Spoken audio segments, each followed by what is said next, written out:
contract ended on the 14th and I left and I handed over. 14th of when? 14th of May. And I handed over. You go to the undersecretary who is there now and is working as acting PS. Let him give you all the information because for me, I've been in the village. I don't know what is going on. He is trying to tarnish my name. Kirali tejenjagala okumanya yeno. PS yagenda kulivo ba contract ye yagwako. Yes. The communication we have to her from her is that she took her leave. You're the communication manager, not so? I am telling you what I know and what has been communicated to staff that she has gone on leave. On 14th May 2026, her contract ended.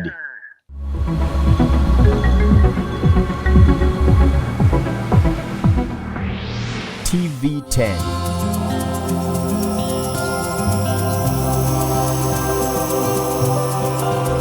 Gano mazima.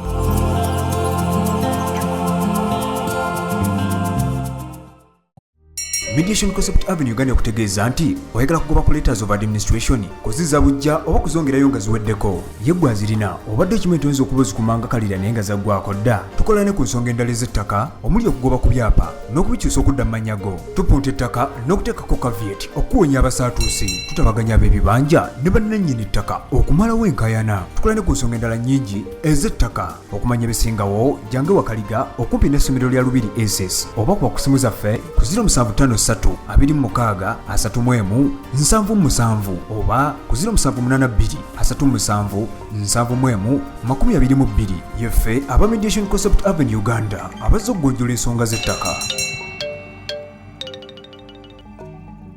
The only thing that we should do is just to remove him. That's what some people say.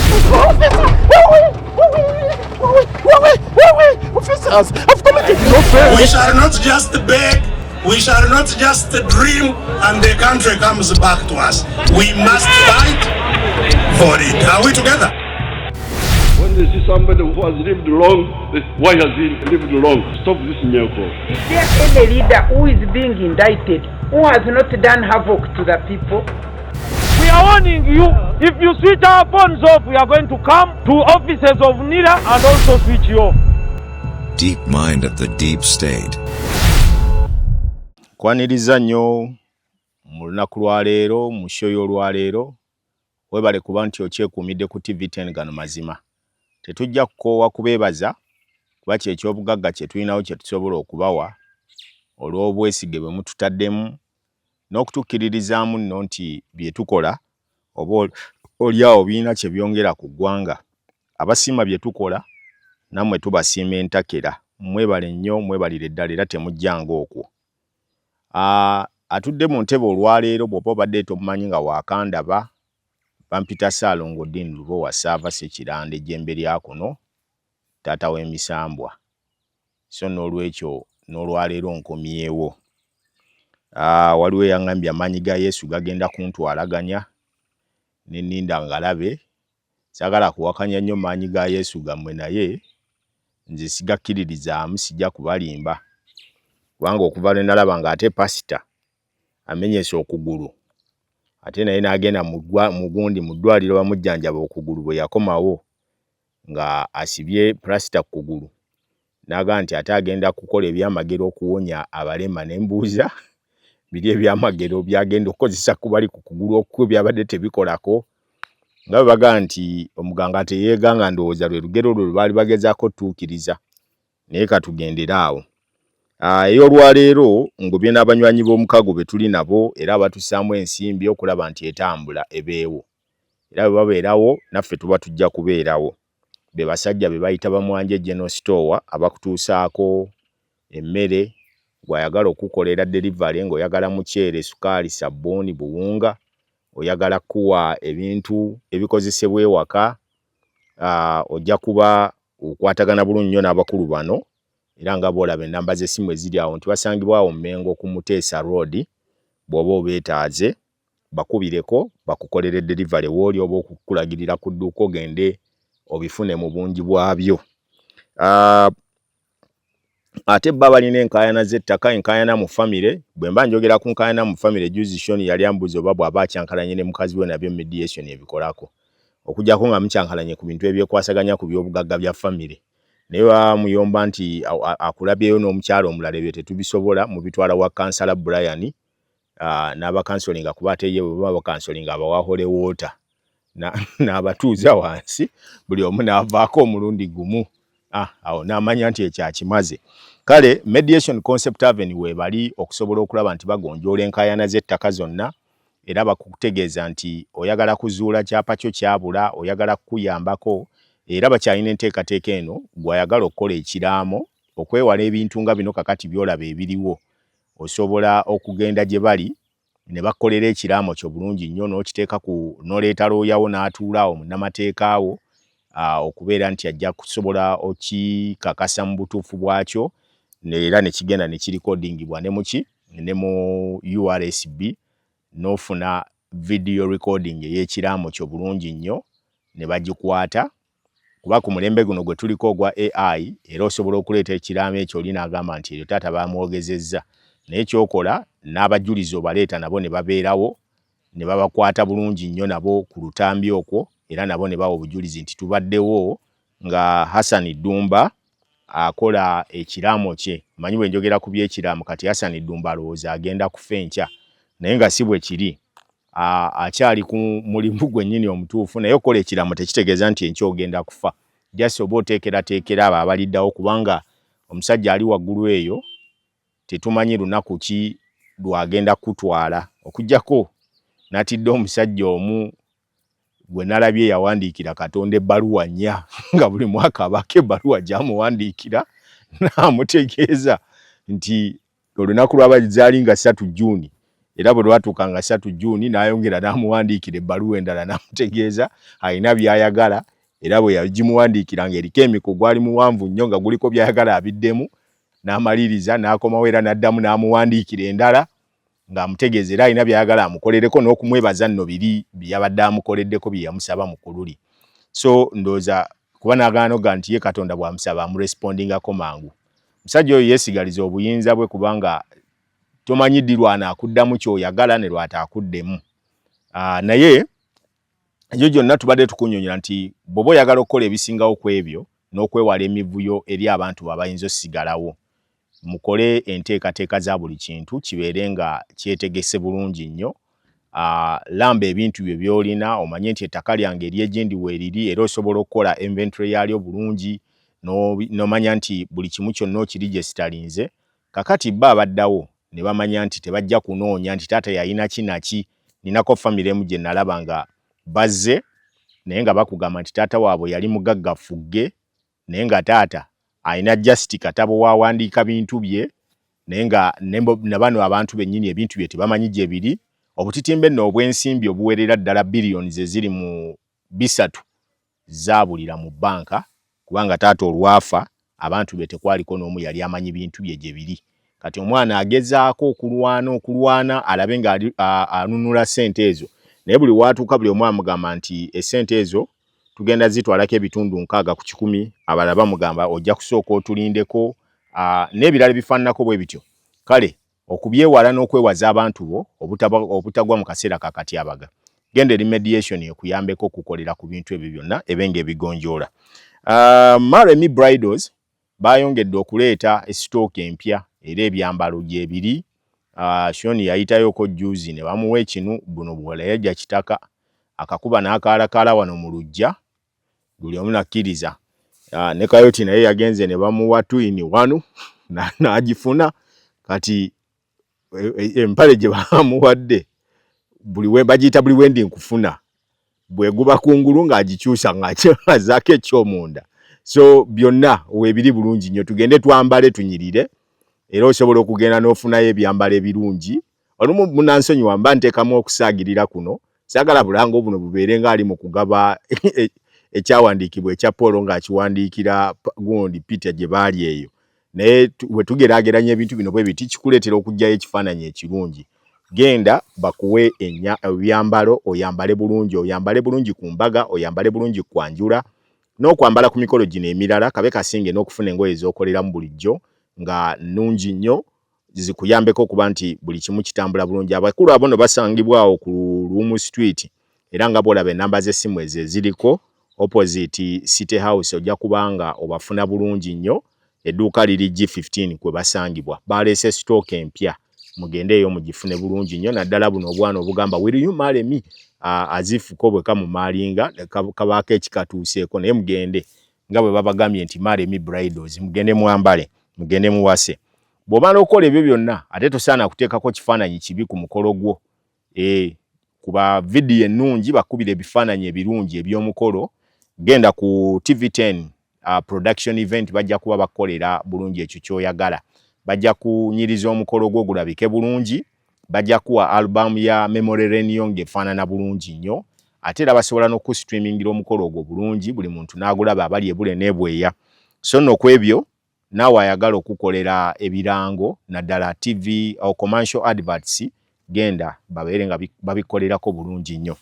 Awo sijja kusukkawo antiru nga waliyo ate abalala abaleese ebirango nabo mbibakwatireko nja kuba mbikolako bulungi nnyo. Amawulire agali mu kibuga Kampala agatuuka ku desiki yaffe gongera okulaga nti abakulu abali ku ludda oluvuganya gavumenti bagamba nti olwaleero tebagenda kwetaba ku mukolo ogw'okwogera kwa pulezidenti gye tuyita SONA State of the Nation Address. Omukulembeze agenda kuba ayogerako eri abantu. Naye bano bagambye mbu tebajja kwetaba mu kwogera okwo kubambu balina abantu baabwe abakwate be baagala okuteekawo. Ensonga yaabwe eyinza okuba nga ntuufu. Naye waliwo ekizibu kyentera okugamba omuntu okunyiigira mu nzikiza n'osiba emitaafu nga teri akulaba oba omala biseera. Mu byobufuzi eby'ekisajja kikulu ndowooza keetandika kati gye bayita deep mind of the deep state. Mu byobufuzi eby'ekisajja kikulu abatunulizi b'ebyensonga bakugamba nti okuzira si ngeri yokka gy'osobola okwadressingamu ebizibu byo. Ate era ng'emirundi mingi abantu mugezezzaako nnyo okuyita mu approach eno. Bino biba bya bufuzi bye bayita eby'ekiguumaaza nti omukulembeze agenda kujja okwogera tetugenda kujja. Kakati ono omulonzi gwe walonda atamanyi nnyo kwefumiintiriza ye n'alaba nga kyokoze kyamaanyi nnyo. Naye ng'ebintu ebigenda okwogerwako oba okuteesebwako birina kye biditamininga ekisanja kiramba ekigenda okuba nga kikulemberwa Mwami Museveni olwaleero byagenda okwogerako. Biditamininga ebitundu 95 ku 100 ku biki bigenda okukolebwa. Kubanga wano agenda kuba akwanjulira manifesto ye gy'agenda okugoberera. Era bagisse mu nkola buli luvannyuma lwa mwaka nga bakuyisiza financial year eraga nti pulezidenti agenda kwogera ku kino. Era agenda kukola ku kino na kino na kino bye yasuubiza mu kalulu. Kati gwe mubaka wa parliament bw'ogaana okujja okwatendinga this address tekigenda gigaana genda maaso ejja genda maaso. Kubanga mu Uganda tetunnabaamu tteeka ligamba nti opposition bw'eneebanga tetudde ne bwe kuba kuyisa tteeka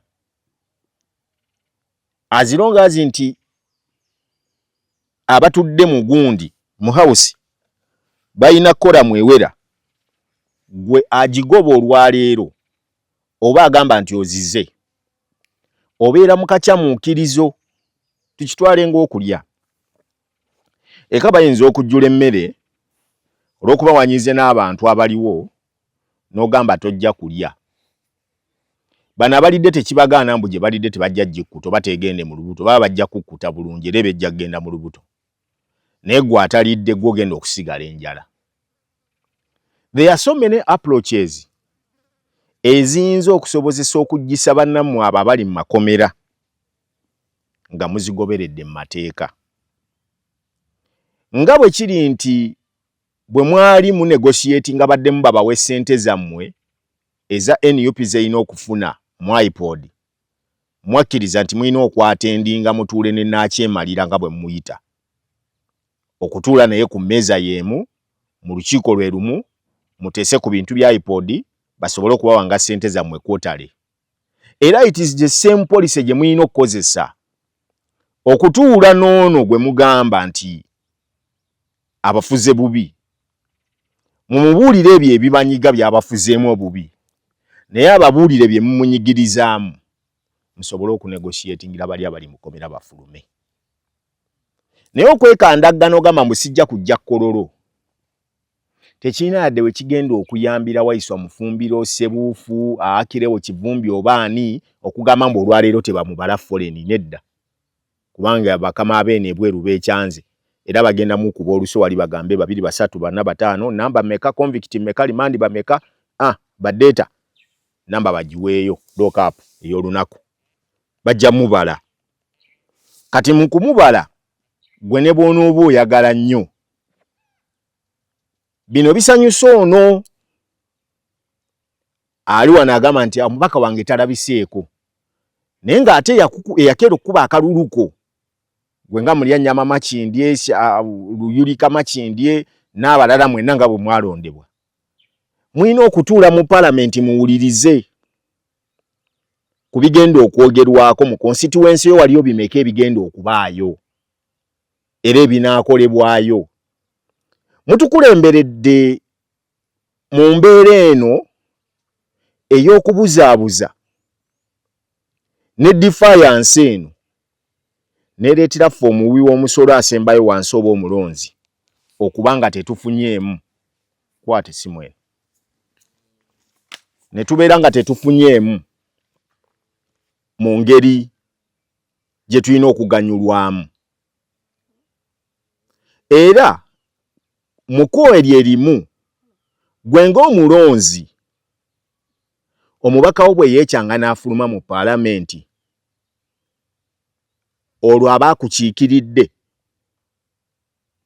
walonda defiance oba walonda service delivery walonda kulaba nti ebirowoozo by'ekitundu kyo bituusibwa wali ku mmeeza we bateeseza oba walonda abantu baagala kusiba suuti zaabwe bo kukyusa bulamu bwabwe. Nze mu kulaba kwange nga bwe ndabamu ebintu nze nsuubira nti ena approach tekyasobola kukola bw'eba yakolako yaggwako. Therefore in actual sense omubaka wo bw'oba nga tomulabye olwaleero manya nti mu kisanja kino atandise nakulyaza amaanya. You're not represented. Ate ng'ensonga eziri mu kwogerwako za ggwanga lyonna si za mwami Museveni si yajjanjabirwa mu center 4 oba 3 eyo mu kitundu kyewammwe era si yalina okubeera ng'asomera mu ssomero ebbi eriri mu kitundu kyo n'oluguudo olwetaaga okuba nga lwogerwako. Ono bw'abanga ku ntandikwa atandikiddewo na defiance. When are they going to address that? Era senga twebuuza nze simanyi na lwaki parliament eno tebyalako n'ebintu ebikakali byereeta. If someone of this ebintu nga bino bwe bityo bibaawo bwe bakiteekako nti kiriko okusala ssente zaabwe they will attend. I'm telling you they will attend. Nkubuulira wano nga njogera nga sikulimbye. Senga kubadde ku kugenda kusamba mupiira Nairobi nga kuliko ssente eziweebwako nga ne Mwami Museveni agenda gendera kera nga ajja kubaayo asambe. Babadde bonna bajja kubaayo. Kubanga kuliko baddiem ategerekeka. Naye olw'okuba nti kati essaawa zino balina okuteekawo embeera eno ey'okukyamuukiriza. Simanyi ddi ggwanga lyaffe bannayuganda lwe bagenda kuzuukuka batandika otegeera ebyobufuzi eby'ekisajja kikulu n'omukulembeze bw'alina okuba nga abakulemberamu. Ekyo katukiteeka awo. Poliisi ewummuzizza abamu ku ba senior officers ababadde balina okuba nga balindiridde okuzza obujja kontrakiti zaabwe wabula kitegerekese nti okusinziira kuba bakulira babagambye bagende bawummuleko. Contract tebazizizza bujja, era nga mwabo be batazizza bujja mwe muli Assistant IGP Moses Kafeero Kabugo, ono yabadde mu Human Resource Deployment and Training, yabeerako ne Kabali awo n'abeerako KMP Commandant n'ebirala, awummuziddwa. Assistant IGP Dr. Hadija Namutebi, ono akwasaganya bya welfare production and sports. Assistant IGP Erasmus Twaruhukwa linyanga Kambwe, Director wa Research ne Planning. N'omulala awummuziddwa ye Felix Balyamusachi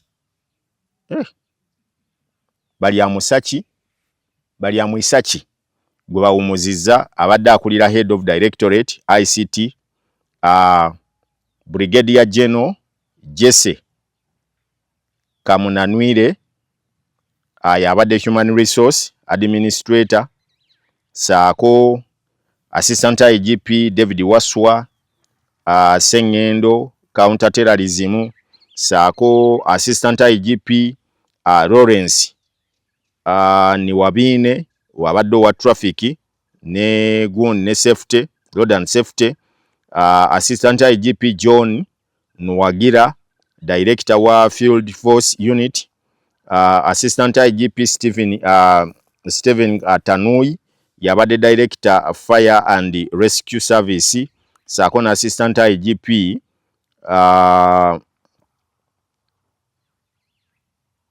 Bamunoba, yabadde Political Commissioner. Kakati bano bonna basindikiddwa ku leave, era ababamanyi obulungi ndowooza eno yemu ku ebadde unity ya Kayuhura ebadde ekyasembye mu poliisi n'abalala abatonotono ku bakulu bano bwe bati. Kuba bano bonna Batanuuyi, Bakafeero, bonna bakuzibwa nnyo ku mulembe gwa Kayuhura awo. Era nga bwe tuba twongera okugoberera, poliisi eringa nayo kakati eri mu kweyubula administrative okulaba nti efulumya abasajja abawedde ku mpagala. Wetugamba abawedde ku mpagala, Akafeero bano babadde bakyalimu, naye contract zaabwe zaweddeko tebazizizza bujja. Kakati yesaawa bagende babeeko emirimu emirala gye bakola, babasindise ku gye bayita early retirement, bagende babeeko bye bakola. Mu kiseera kye kimu era ekitongole eky'ebyobulamu kiggyewo ensimbi ezibadde ziweebwa bayintaani okuba nga babadde abakola abasawo babadde nga bayintaani, ng'ate eno bwe bayiga babadde balina ka allowance ke bafuna, gavumenti ekagyewe egamba nti nako tekagenda kubaweebwa basobole okwongeza ndowooza ku musaala gw'abadokita abatuufu abalina okukola. Bino tebyandibadde bibi, naye mu minisitule y'ebyobulamu awo wakyaliwo ekibuzo kinene nnyo ekyetaaga okuba nga kiddibwamu, okusanga nga omusawo omu ajja n'akola nga eddwaliro lyonna kwe liyimiridde, n'atuuka ssaawa 4 oba oluusi n'atuuka ku makya n'asooka akuba oluboozi mundaawo. Bino no biri mu bakozi ba public service abasinga obungi.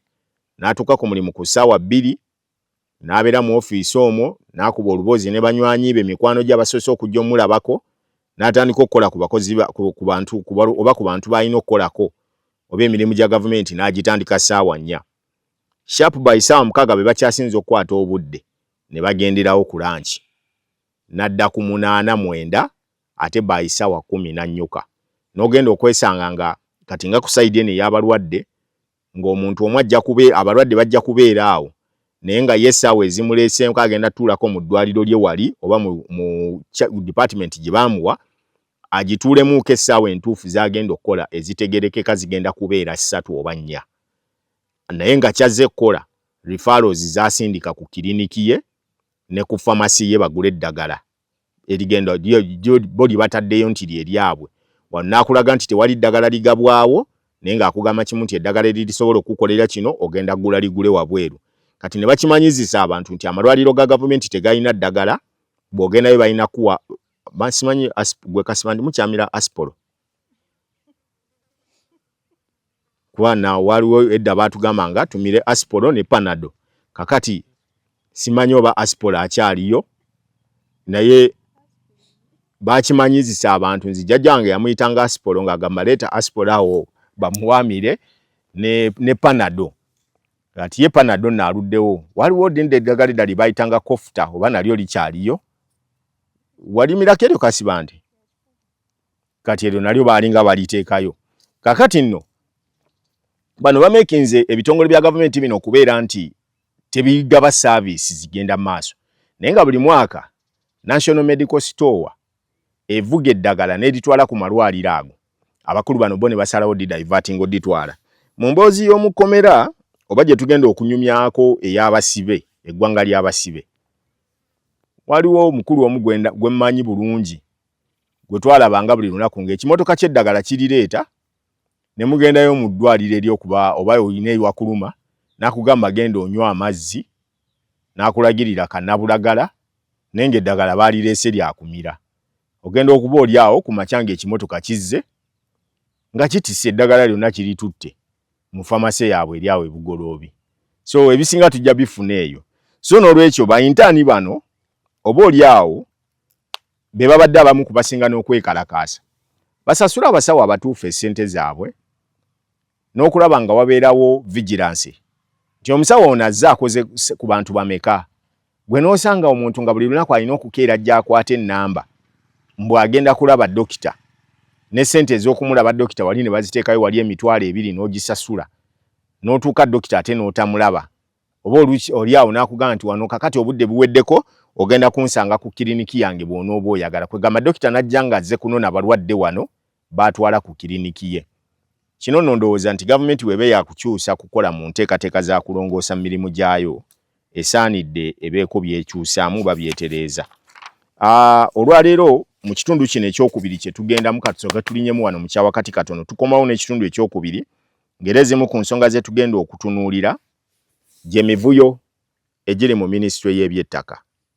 Bamafias abatudde mu kitongole kino era nga ba ghost workers abamu abajjudde mu kitongole kino kankomewo nabyo mu kitundu ekyokubiri.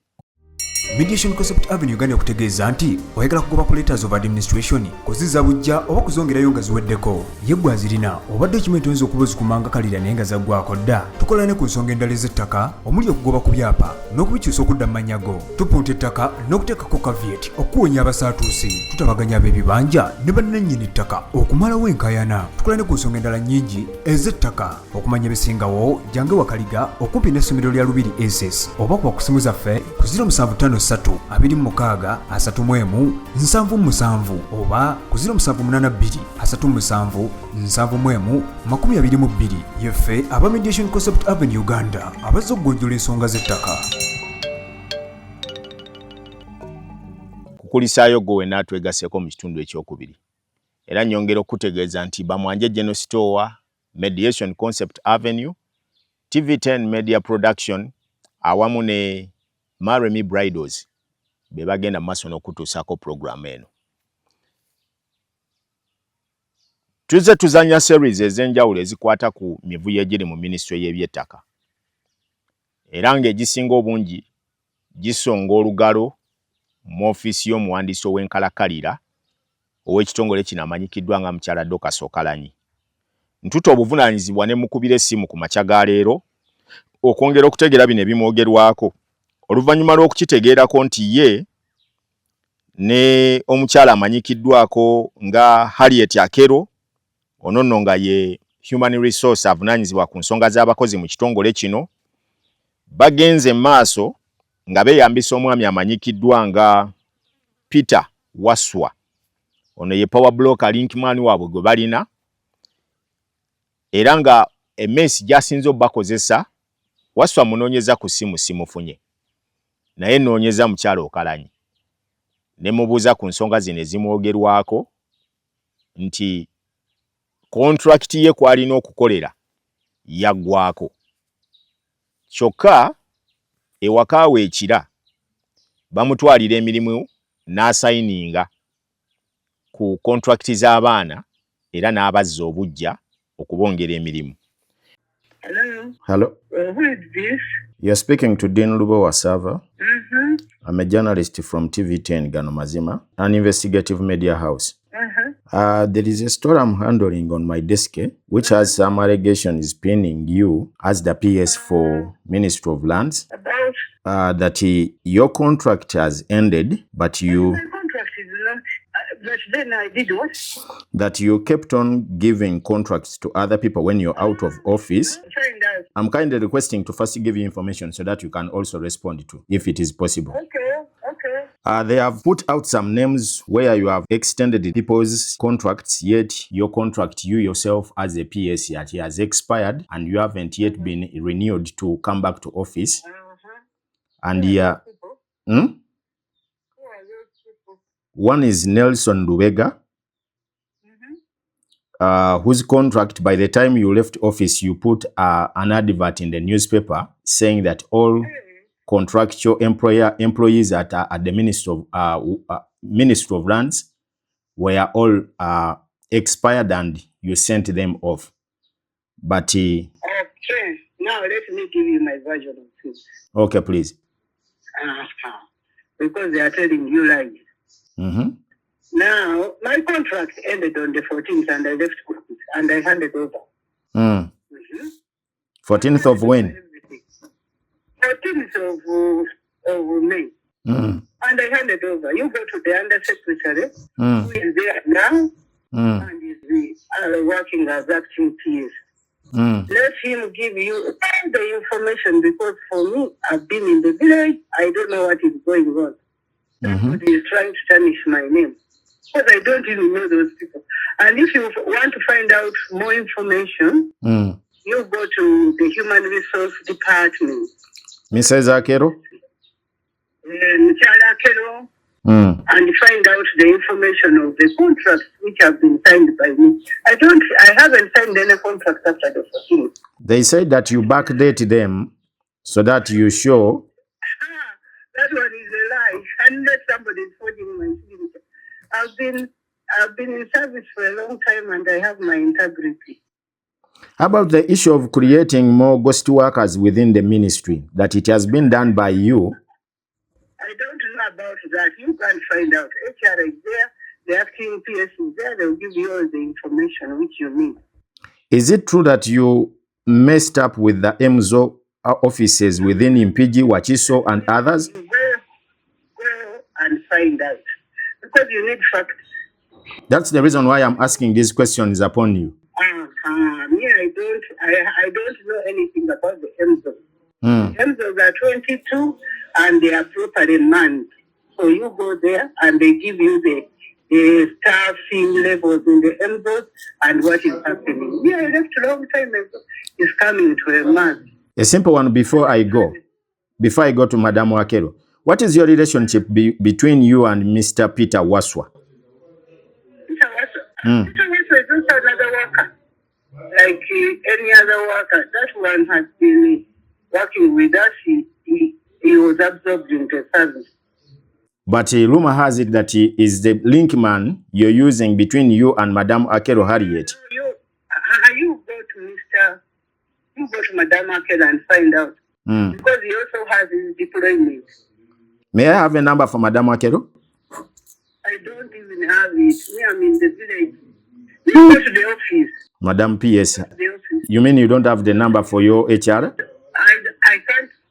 These days with mobile phones, you don't have anybody's number. You just go and find out. Let me find out with in my other phone. I can give you her number. Let me. Actually, you are talking to a person who has been sick for 3 weeks. Oh, sorry. Now, all this information they are giving is falsehood. I don't know what they want from me. I don't know. Because I left a long time ago and I handed over. I even gave a copy to the head of service. My handover report. But it is also on record from the ministry. I've been there and some workers are pinning you that you have done what we call nepotism. Let them go. Let Madam Akero give you the facts. So Madam Akero is your spokesperson?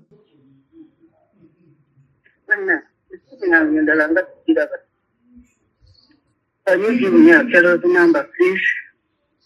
Just hold on, I give you a Kellogg's number. Easy. Kati ndi mulivu namukyalo. Namukyalo ndi mulivu nagenze mukyalo. Oli mulivu oba oli out of office? I'm out of office, of course, and I went on leave, so I went out of office. It is 0772 894 027. When your contract ends, generally, you cannot stay in the office. You ask for your leave and go. If they call you back, you come. If they don't, then you end. There is nothing you have to do in the office. Nebi nebyogerwa nga bikupininga nnyo kuba biraga nti I left office on the 14th. Naye mbwogenda maaso n'okuwa abantu emirimu ng'oli wabweru wa office kye kisinga okweraliikiriza abantu. I'm not there and I'm in the village. Okay? I'm in the village. Yeah. Kale kansooke nnoonye mukyala Akero ono tulabe. Kale maba. I've given you the number. Kale. Era nga point ebaddewo enkulu ennyo kubaddeko omwami amanyikiddwa nga Nelson Lubega. Ono yagezaako n'okukola interview ey'okuweebwa omulimu ogwa permanent ku public service erina okurecruitinga abakozi abatuufu aba ekitongole kino n'agigwa. Bw'amala okugigwa kigambibwa n'asasula ensimbi eziri wakati w'obukadde 30 n'azitwala ne zituuka ewa mukyalo Okalanyi n'amuddiza contract ye bujjange eraga nti kakati ekyabuzaako omwaka mulamba. Era nga balaga nti bagisayininga mukyalo Okalanyi tannaba kuva mu office yet ng'ate bwe yali afuluma yawandiika ekiwandiiko ekyafulumira mu mawulire nga kiraga nti abakozi abakwatira ddala 150 babadde ku contract mu kitongole ky'ebyettaka endagaano zaabwe zonna tezigenda kuzibwa bujja. Kino bwe kivaawo mulimu office eziriko ze bayita Ministry of Lands Zonal Offices ze tuyita EMZO. Offices zino omuli eya Wakiso, Busiro, Kyaddondo ezo ziri wamu zibale. Ogateko Mukono, Bukalasa zino mwasinze okuzannyira emizannyo gye. Olw'ensonga nti ba registrar abaliyo abali ku permanent bonna yabasika n'abadzaayo bali ku main ministry wali ku head office. Kati n'akwata bano ba contract basis employees byalina n'abateeka mu EMZO ezo ze bakolamu. Kyokka ng'ate bw'oddako emabega ku mulembe gwa Sala Kulata ng'akyali waawo. Sala Kulata yali yaddira nga teriyo muntu akkirizibwa kusayininga ku kyapa nga tonnaba kugenda wansi wa training ya myaka 2.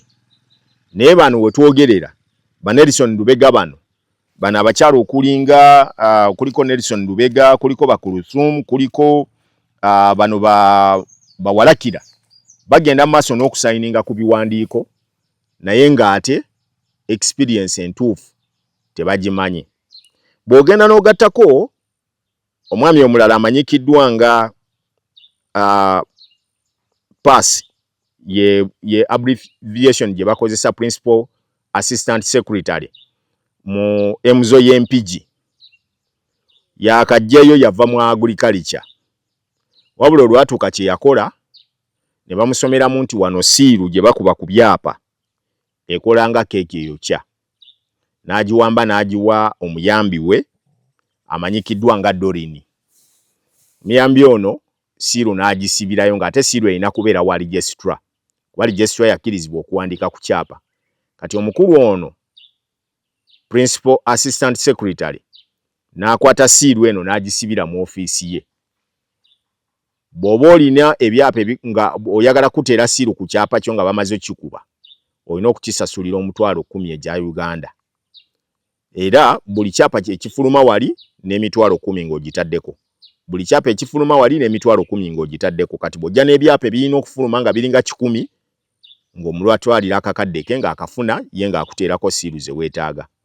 Ono era ayongedde n'okulikulutinga ababulooka b'ettaka okubeera nti kakati balina access basasulayo ssente ezigambibwa wakati wa $3,000,000 n'okudda waggulu ne babeera nga wali beetaaya kyere mu ministry y'ebyettaka ey'empigi.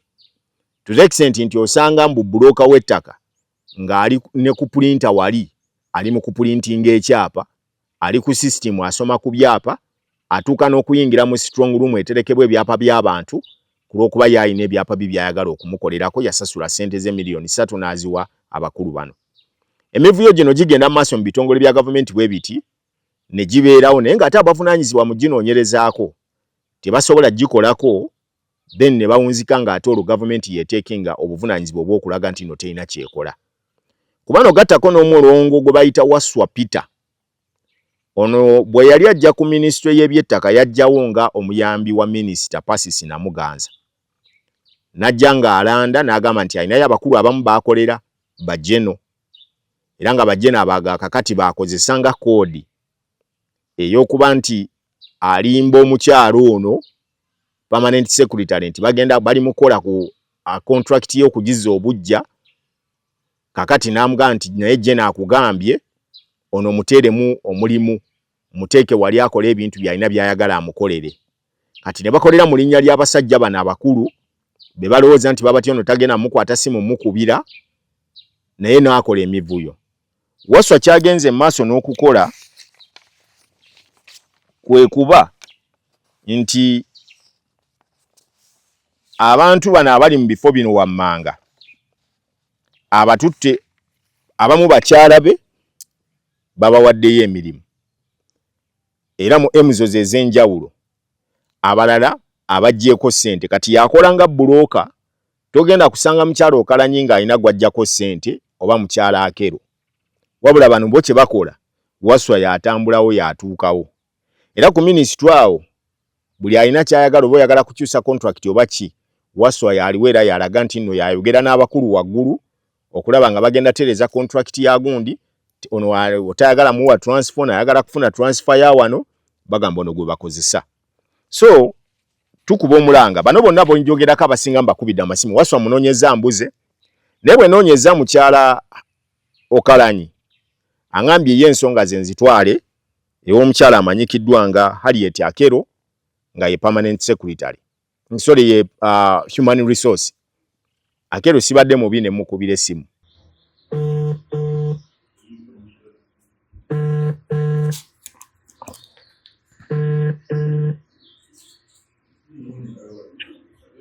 Madam Akero, wasuze otya nyabo? I don't know Uganda. You can talk in English, please. Okay, good morning. Good morning to you. You're speaking to Dean Lubo Wasava. I'm a journalist from TV10,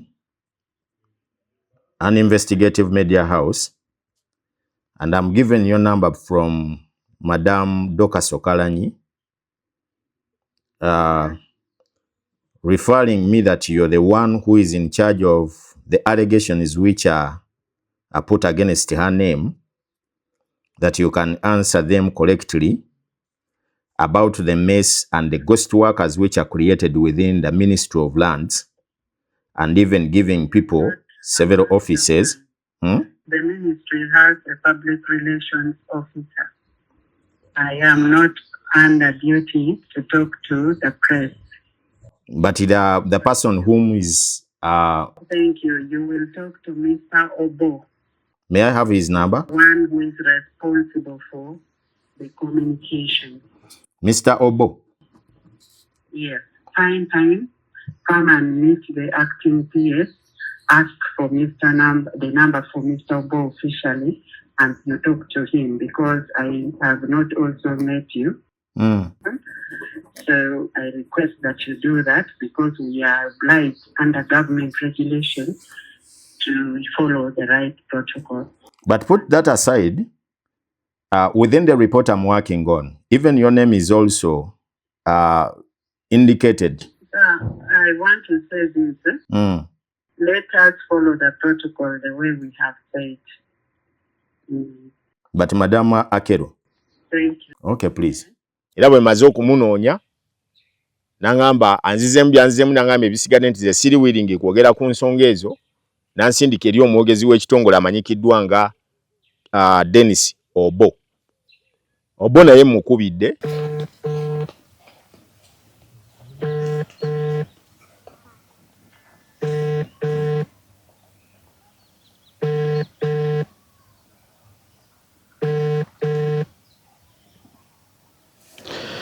Hello? Sebo gye baleko? Kale nawe jibale. Njogera ne mwami Obo. Dennis Obo, O-W-B-O. Nze njogera nani? Amanya gange yenze Ssalongo Dean Lubo wa Sava. Ndi munnamawulire okuva mu kitongole kya TV10 gano mazima ekikola investigative reports. Kakati ensonga ekunoonyesa waliwo allegations zendi mu kuwandiikako nga naataaze okufuna kiralite naye buli gwe mbadde mbuuza ne batuuka nga banforwarding ewuwo. Esookera ddala ye mukyala Dorcas Okalanya abadde permanent secretary, contract ye yaweddeko, ne mukyala Harriet Akero, human resource. Abagambibwa okuba nti bagenda maaso ababiri bano bakonayivinze mu kuyingiza abakozi abatafiitinga kukola mu kitongole awo. Omuli okuba nti mukyala Dorcas Okalanya contract ye yaweddeko naye ate akyagenda maaso n'okulikulutinga abakozi ng'abawa contract empya n'abamu n'azi backdating okulaga nti yazireko azigabye ez'abakozi abamu ezibadde ziweddeko ng'ate tujjukira bulungi nnyo nti yaleka awandiisa ekiwandiiko ekyafulumira ne mu mawulire nga kiraga nti abakozi ababadde ku contract bonna mu ministry 150 contract zaabwe zaweddeko tezirenewingiddwa. But over a surprise tugenze okwesanga nga omukulu amanyikiddwa nga Nelson Lubega contract ye eyali yaggwako edda yaziddwa ku mulimu akola ng'era eraga nti baagi backdating adde omwaka mulambe emabega. Bwe mbuziza ku mukyala akola mu ministry ya land z'omwera, bwe mbuziza ku mukyala Harriet Akero nanga nti ye tasobola kubaako kyayogera nandifaali nga gy'oli ewa mwami Obo. Njagala kumanyako mukama wange. Akola nga ni Nelson Lubega oba akola mu general office? Bano bali mu MZO offices omuli Bukalasa, Mukono na Wakiso ne walala. Kyogamba no Nelson akola mu Bukalasa, akola mu offices zonna. Era Nelson alina office bbiri z'akolamu okuli n'omwami omulala era amanyikiddwa nga Ronald Walakira era naye akola kakati essaawa yaliko ebukalasa nga registra ng'ate era akola mu Uganda Land Commission n'okubanga era bamusindika ne ku MZO ye Mukono ng'era naye akolayo. Ate Nelson Lubega naye era akolera era registra ate nga yagudde ne interview ku public service yabadde asaba omulimu n'agigwa, but we find ourselves nga ate tulaba bamukomezaawo ku mulimu kwali nga ne contract baagizizza bujja. Ey'empigi.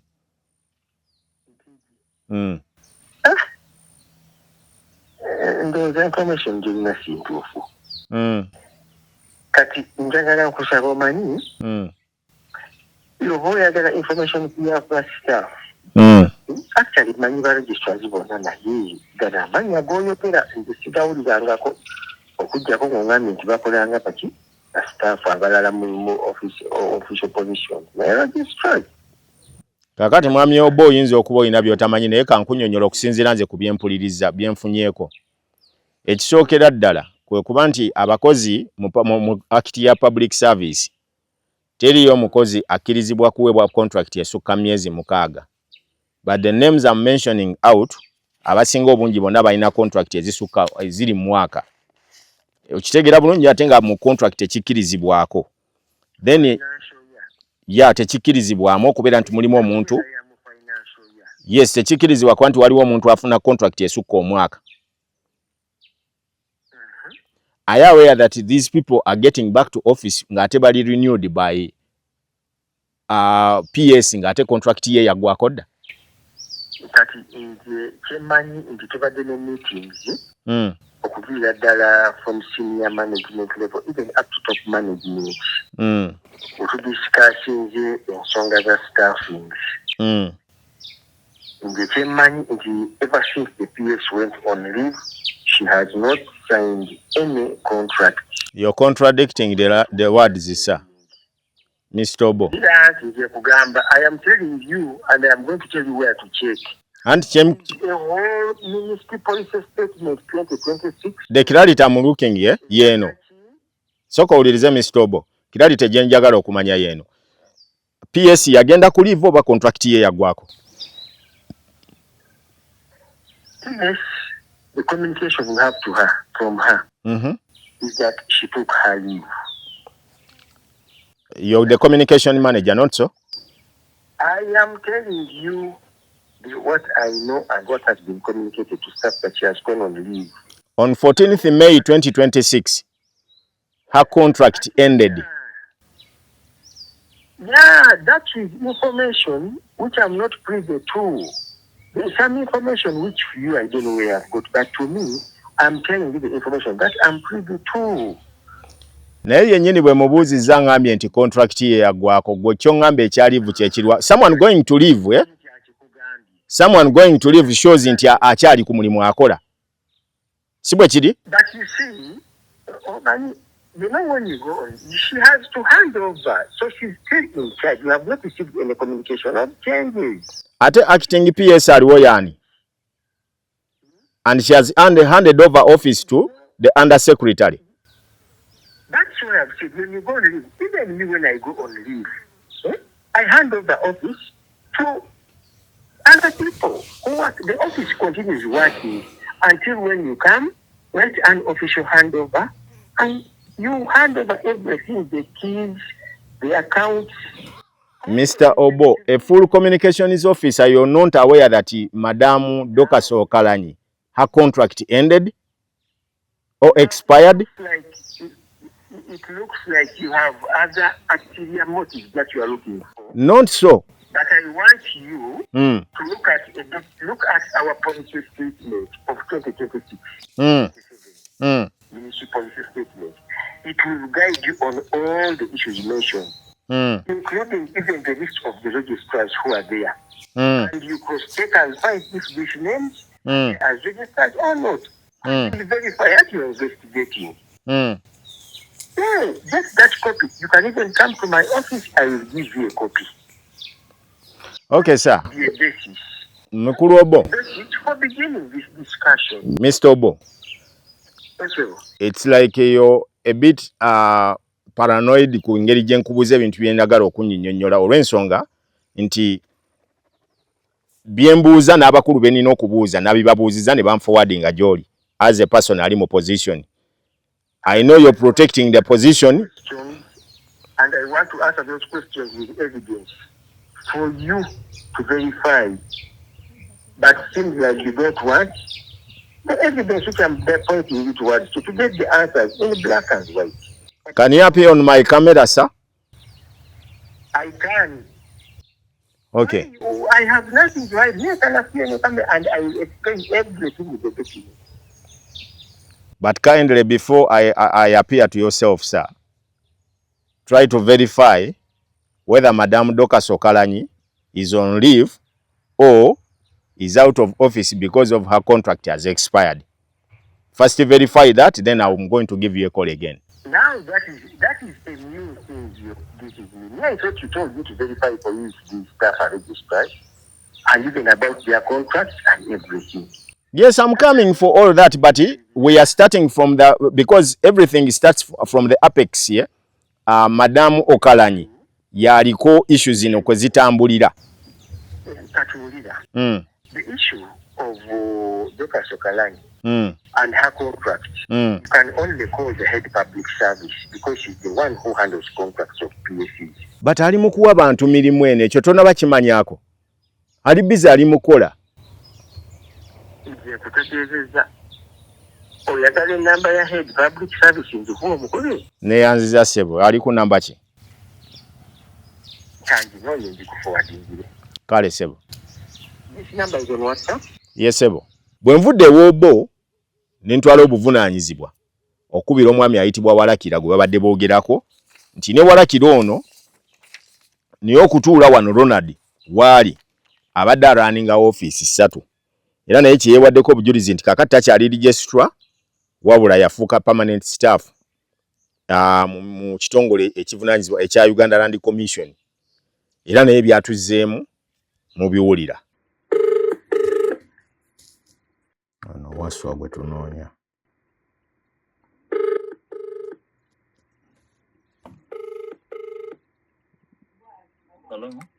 Sebo gyebaleko. Njogerako ne mukulu Walakira. Amanya gange nze Dean Lubowa Sava.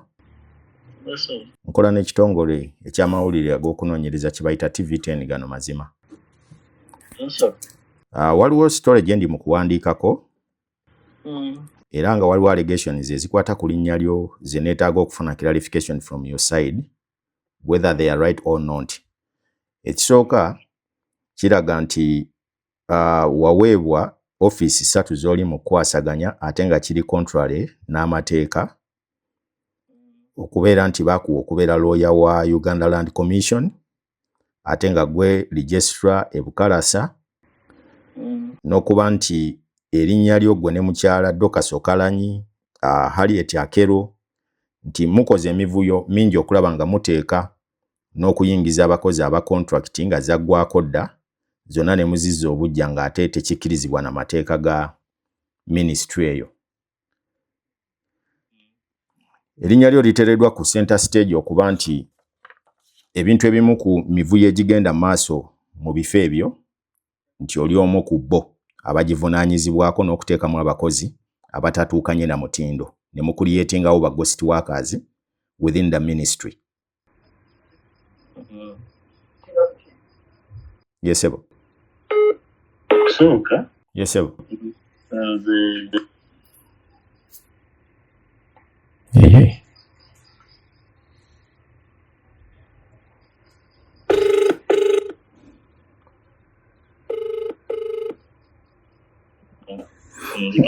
Sorry, simu ebadde nnyingiddemu endala. Badde kugamba sebo nti allegations z'oyogedde tezimanyi naye nze oyo gw'okubidde naye ate munaye nze ndi mukozi bukozi. Contract yo yali yaggwako baagizza batya obujja ng'ate mukyalo Okalanyi yaleka afulumya agambye nti abakozi 150 contract zaabwe zonna ziweddeko era by 14th of May ye ng'agenda yali alese nti mwena naye ate ne mugenda emabega ne mu backdatinga contract eyo wadde otya ku mulimu? Siri wa contract mukama wange nze ndi permanent office. Baba ne bakufuula permanent? Era bwe mbadde mukadde wange si kituufu nti ndi wa contract. How comes nti okulembera office 3 namba ng'oliyo nga registrar, okola nga lawyer, okola nga gundu wa Uganda Land Commission ne mbeera nga office emzo ya Bukalasa mugifudde mbu ekintu ekitakolekekamu?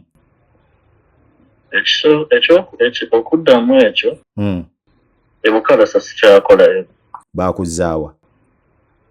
Sikyalina registrar actually. Bwe nali nkyali ku contract nali registrar. Contract yange bwe yaggwako government bwe yalanga n'ensaba nga land officer era gwe mulimu gwenkola saawa zino. Naye bagambye nti wagwa interview kyokka ate ne bakuwa ekifo. Kyokugwa interview? Awo nimbakebera tuyinza kubuuza public service saamanya kuba nagenda nenkola interview nevaayo nga naweebwa omulimu sa. Waqualifying otya otuuka ku mulimu ogwo? Ndi lawyer sebo era omulimu baago advertising nga baggwa balawyer. Naye okusinziira wano kiraga mu information gye nina kuba nja kugamba bye nina nga allegation then you prove them right or wrong. Ziraga nti wagwa interview. Naye ate n'okomawo nga gwe bawadde omulimu wagugulirira? Ate saaweebwa omunzekka.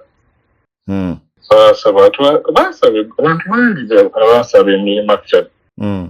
Baali bangi mu bantu nga 8 gavumenti be yayingiza ku luno. Kituufu kati baakuteeka ku station yaabwe ngamba nti tokyakolera Bukalasa? Sikyali register kyokka sikyakolera Bukalasa era ndi headquarters wenkolera. Bagamba nti all the senior staff abaali balina abamanyi emirimu Gwe lwaki erinnya lyo balitaddeko nnyo nti mukwatagana ne mukyala Akero wamu ne PS.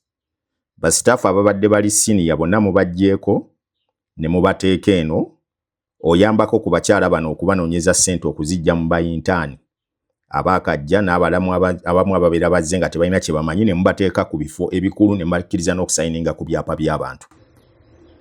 Ekyo si kituufu kubanga abakyala abo okuleka okumanya amannya gaabwe kyemanyi bw'oba wabatuukiridde obanga abanoonyezaako sooza nti bamanyi n'okumanya. Bonna njogeddeko nabo.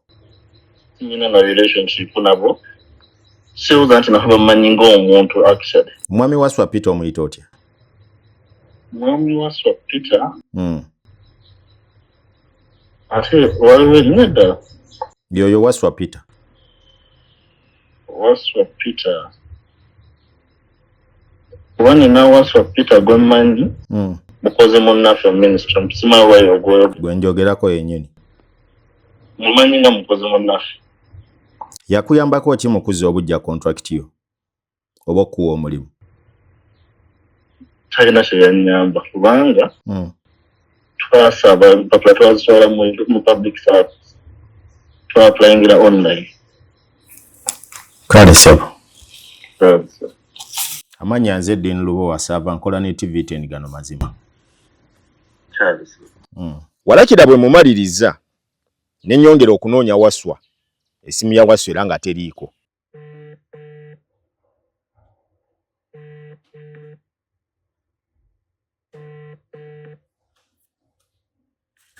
The subscriber you have called does not answer. Please try again later. Waswa Peter tumunoonyeza yaabuze. The subscriber you have called does not answer. Please try again later. Olwo ne ntwala obwangu okubwolekeza omukulu amanyikiddwa nga Nelson Lubega. Byazzeemu ku simu ng'alinga eyeetonda nti bye mubuuza tasobola kubyogerako nga tasobola na kwennyonnyolako nti oba ddala wa sitaafu oba si sitaafu oba wa contract oba si wa contract. Bwe ntuuse mu kumubuuza nti waddamu otya okufuna contract eno ng'ate wali omaze okugwa contract, n'abuuka ku simu n'agenda. Ne nsigala nga nkyamulemeddeko era byazzeemu okunziramu. Tulemaganye nga tampadde answer nga forwarding eri bakama be.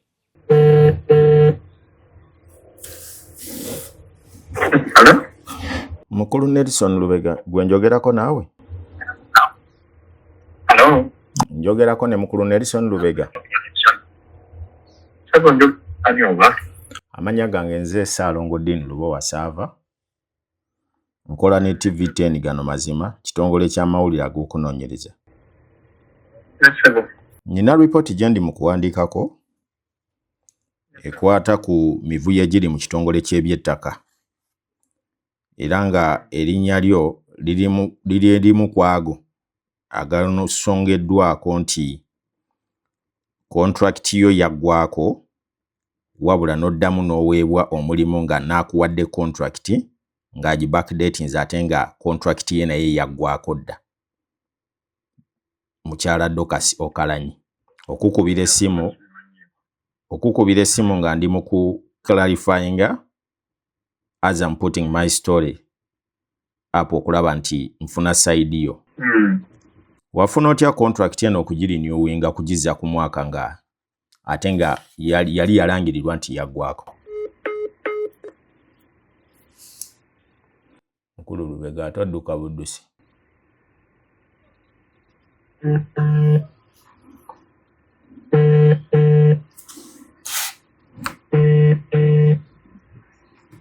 No, give me a minute. I'm on the phone. One server. Yes, sir. Mukama wange, ebibuuzo byombuuza. I'm not your boss.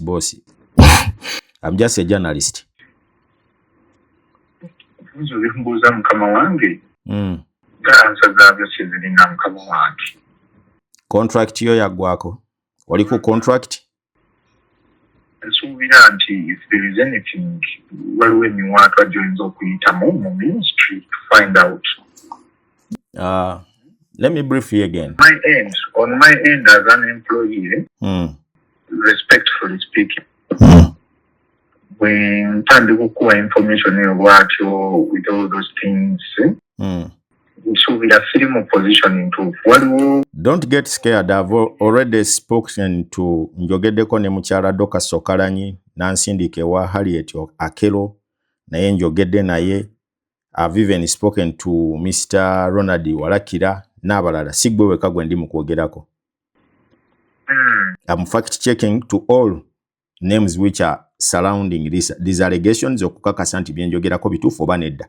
How did you get your contract back when the person who has renewed it nga yali yafuluma dda office? That is the question I'm asking. Ati mwami luwa ekisooka omukyala gweyogerako PS bwe yafuluma office information simonina. Yafuluma ng'ennaku z'omwezi 14 May 2026. I'm not aware of that. It is news. Really, we to the junior officers once and eventually begin a mass or a buoy and whatever. I don't know. When was your contract renewed? And I am thinking in Chihuahua, I did the Kone Muchara Ugama HR. She has all that information as human resource. My simple question. When was your contract renewed? One servant those and you get the Navakuavo. They have all the information. You mean you can't defend your contract? You did with Bajizako? I'm not in the position to be the one answering those questions. So Kaso Gerida Chitongole. It is not about Kogerida Chitongole, it is about your contract. Your contract is your personal contract. Sekubuziza ya Chitongole mbuza office contract yo wabajiza dio bujjanga ate all the names zali indicated 150 personnel zabali ku contract mukyalo kalanyinaga nti mwenna contract zammwe zaweddekera tezigenda kuzibwa bujja. How did you get back to office? Now that one the HR should explain and the PS should explain. I think it should. So I don't. I'm the one who should explain. How much money did you pay for the renewal of your contract? I don't know what you're talking about. Really. It is on record that you've paid money to get back in office and they have given you a contract of 1 year, yet you're supposed to be on the contract of 6 months. How did you get that contract, Mr. Nelson Lubega? It is news to me. And if anything, you could add it. Okay, a simple one, Mr. Lubega. All that information, it is on record. A simple one, Mr. Lubega. I'm in the position to be discussing that matter. A simple one, Mr. Lubega. Are you a permanent staff or a contract staff worker? Information you want me to go, but then Saba, to give it a Chitongole, Evita. China PSC, China office HR. They have that information. All the people you're referring me to, I've spoken to them and they have given their side of the story. The reason why I'm asking you, there is a big allegation put upon your name and we need clarification from your side. How did you get back to office when your contract has ended? Kati, Mwami Sava. Yes, Ebo. As an employee of government, Namateka that to fuga no divulging information, engaging another under the public service standing orders. I cannot be giving you that information. If there is anything which I got about what allegations, because allegations still the allegation. The people you've talked to are better positioned to give you that information. You can't even request for it through the right forum. Omwami gwe bayita waswa Peter Omanyi. Wanji?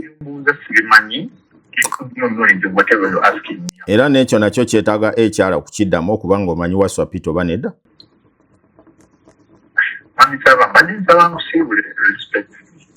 Nange mbadde nsaba kale one for the road nga tetunnagenda. Onkubidde musaawe z'okukola I have plans before me. Kale mukulu Lubega. Information gwoyagala abakulu bano b'osoose okwogerako there's needs you can clarify. Tofaayo mukulu Lubega. The good thing I've contacted you. Beera bulungi. Mwami Lubega ye bwato bwawedde Nelson ng'ebintu abidduka misinde. Omukulu ye Everest ow'Empigi, Principal Assistant Secretary, ono naye simu ye takwata. Tumugezezzaako munoonya tetumufunye.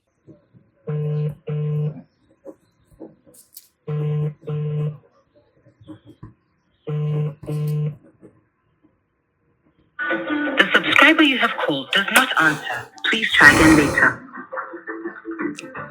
Mr. Everest, the Principal Assistant Secretary, takutte essimu. Please try again later. Tukyagenda maaso n'okutunuulira emivuyo gino egiri mu Ministry y'ebyettaka. Era nga mukulu Obo angambye agenda kumpa interview. Njagala munoonye naye anziremu ebintu bino byonna boldly. Tugenda mufunira olunaku.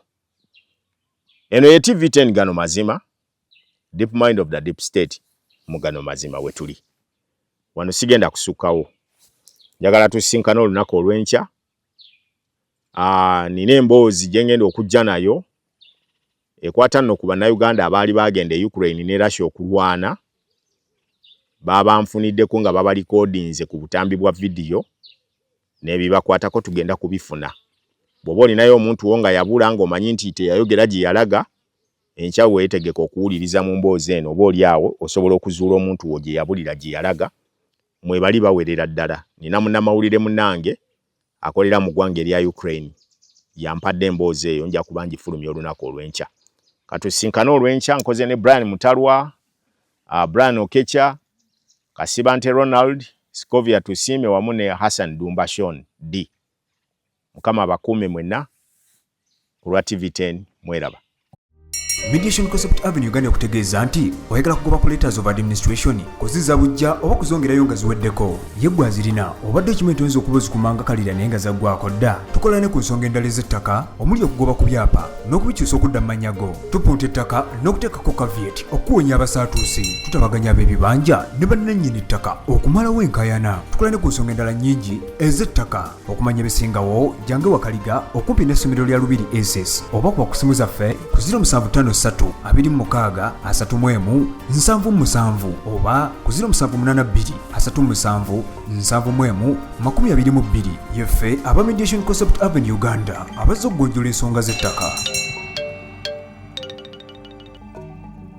The only thing that we should do is just to remove him. That's what some people say. Officers, I've committed no offense. We shall not just beg. We shall not just dream and the country comes back to us. We must fight for it. Are we together? When they see somebody who has lived long, why has he lived long? Stop this miracle. Is there any leader who is being indicted who has not done havoc to the people? We are warning you, if you switch our phones off, we are going to come to offices of NIRA and also switch you off. Deep Mind of the Deep State.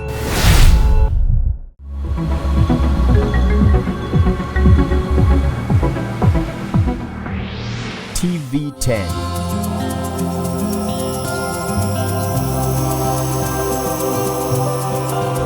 Gano Mazima.